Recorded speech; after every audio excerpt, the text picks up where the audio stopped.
The morning sun cast a golden glow over the small-town diner as Maya adjusted her apron, took a deep breath, and stepped onto the floor for her first shift.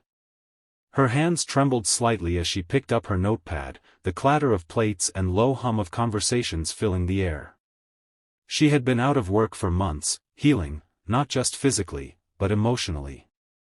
The scars on her face and arms, visible even under the sleeves of her uniform, were the remnants of a house fire that had changed her life forever. She moved from table to table with practiced politeness, offering smiles that didn't quite reach her eyes. Most customers gave her polite nods, some avoided eye contact entirely. But when she approached a booth of 4 young men laughing loudly over breakfast, their snickers turned pointed. One of them leaned over, whispering just loud enough for the others to hear, "Must have lost a fight with a frying pan." The others burst into laughter. Maya stiffened.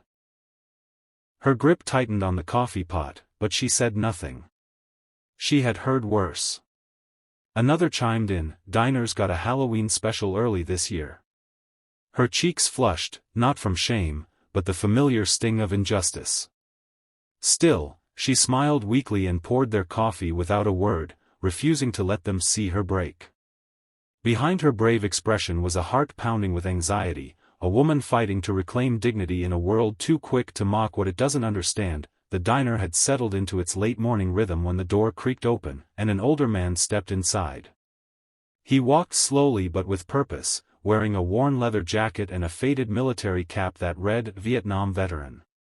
He took a seat in a corner booth, nodding politely at the few patrons who noticed him.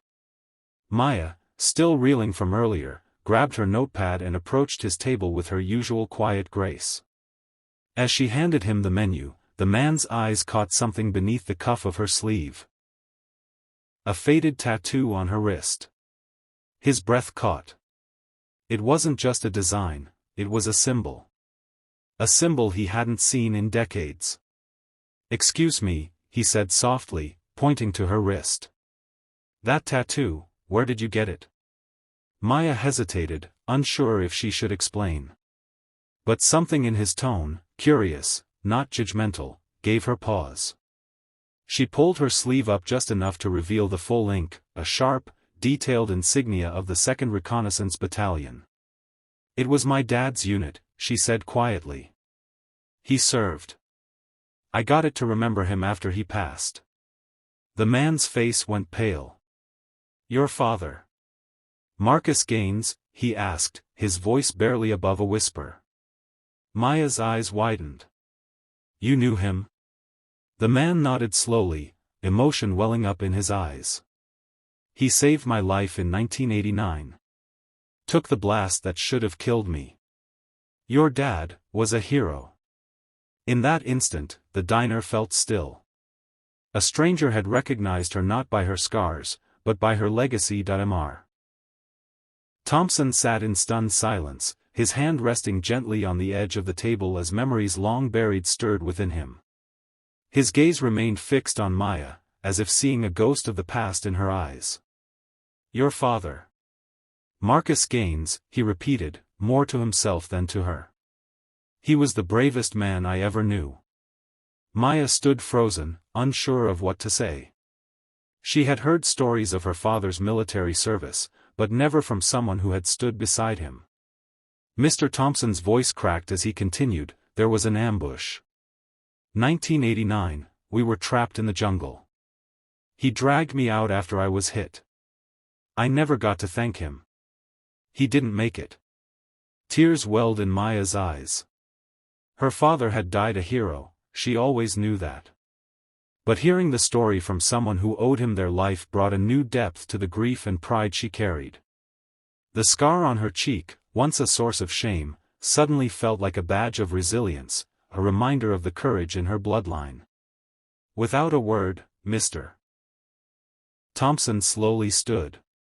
His knees ached, but he straightened as best he could. In the middle of the diner, he raised his hand in a solemn salute. The few customers watching were confused, but Maya understood. It wasn't just for her father, it was for her. "You're more than what they see," he said gently. "You're a hero's daughter. And you carry that strength every single day. The room had grown still. Conversations faded, forks paused midair. The once dismissive glances from nearby tables turned into wide-eyed stares as Mr. Thompson's salute hung in the air like a moment suspended in time. Maya stood speechless, her lips parted slightly, emotions swirling in her chest. She had never been saluted before, never truly seen for who she was. The group of young men who had mocked her earlier shifted uncomfortably in their booth. One of them lowered his gaze, suddenly aware of how loud his voice had been, how cruel his words had sounded. Mr. Thompson turned slowly, eyes fixed on them, not with anger, but with quiet disappointment. That woman over there, he said, voice calm but firm, her father saved my life. Gave his so I could go home. And she, he gestured toward Maya, she bears the scars of a fire trying to save her little brother. Tell me, what have you done that's even half as brave? No one spoke. A hush blanketed the diner. Even the waitress behind the counter wiped her eyes. The air shifted, not with guilt alone, but with realization. One by one, patrons began to look at Maya differently, with eyes that now saw strength instead of brokenness, courage instead of tragedy. Maya swallowed hard, overwhelmed but grounded. For the first time in a long while, she didn't feel small. She felt seen. And as Mr. Thompson sat back down, he gave her a gentle smile that said, "You don't have to explain yourself anymore." As the afternoon sun dipped lower, casting warm amber light through the diner windows, Maya quietly finished wiping down her last table.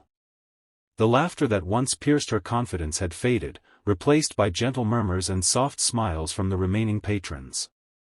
A mother left a folded note beside her coffee cup, "You're stronger than you know. Thank you for showing my daughter what bravery looks like." Maya clutched it to her chest, the words sinking deeper than she expected. A teenage boy, barely older than her brother, slipped her a $20 tip with a shy nod. No jokes. No stares. Just quiet respect. Even the group of men who had mocked her earlier left without a word, one of them offering an awkward but sincere glance before stepping out. Then the diner door creaked open once more. Mr. Thompson returned, holding something wrapped in an old, carefully folded American flag.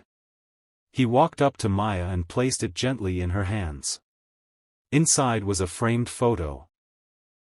Two young soldiers in dusty fatigues, arms slung around each other, grinning like brothers. Her father was one of them. "I thought you should have this," Mr. Thompson said, his voice thick. "He talked about you all the time. Said you had his fire." Maya blinked back tears, her heart full. She had walked into this diner unsure, scarred, and unseen. Now, she stood tall, not because her scars were hidden, but because they were honored. Sometimes, healing begins with simply being recognized.